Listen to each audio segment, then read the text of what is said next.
தெரிஞ்சுக்கணும். அவங்க முன்னணியை பார்க்க வராங்க. பார்த்தா முன்னணியில இதுவரைக்கும் ஆடு இருந்துச்சு, இன்னைக்கு யாரு இருக்கிறா? ஐயோ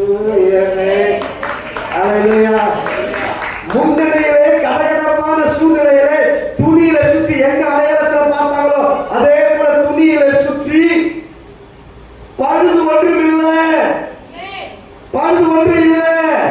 முன்னணியை சுற்றி முன்னணியை வைத்திருக்கிறார்கள். இப்ப இவங்க பாடுறாங்க சந்தோஷமா.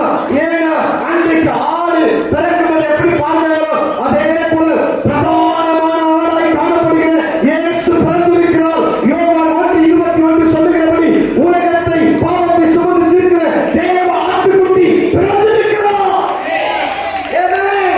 அவர் முன்னணியில இருக்கிறார். அல்லேலூயா, அல்லேலூயா. உலகத்தின் பாவங்களை சுமந்து தீர்க்கிற தேவ ஆட்டுக்குட்டி பிறந்திருக்கிறார். ஆட்டை குறிச்சு யார் தெரிஞ்சுக்க முடியும்? ஒரிஜினல் தெரிஞ்சுக்க முடியுமா? மேய்ப்பர்கள் தான் அறிந்து கொள்ள முடியும். இப்ப மேய்ப்பர் சர்டிபிகேட் கொடுக்கணுங்க. என்ன சர்டிபிகேட் கொடுக்கணும்? இந்த ஆட்டுக்கு பழுது இல்லை. அல்லேலூயா. பிறக்கும் பொழுது சர்டிபிகேட், அவர் மரிக்கும் பொழுது அவர் எலும்புகள் முறிக்கப்படவில்லை.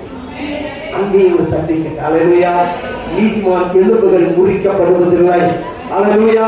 பழுதில்லாதது பலி கொடுக்கப்பட்டது.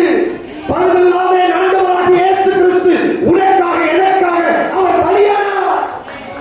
பிறக்கும் பொழுது அவர் பழுது இல்லை என்று பரிசோதிக்கப்பட்டார். மரிக்கும் பொழுது ஒரு பரிசோதனை, எந்த ஒரு பழுதும் இல்லை. அல்லேலூயா. பக்கத்தில் இருந்த 2 கள்ளருடைய எலும்புகளை முறித்தார்கள், ஆனால் இயேசுவின் எலும்பை முறிக்கவில்லை. அல்லேலூயா. கர்த்தருடைய ஆவியானவர் சொல்லுகிறார், உங்க வாழ்க்கை முடிந்து நினைக்கிறீங்களா? முறிஞ்சு போச்சு நினைக்கிறீங்களா?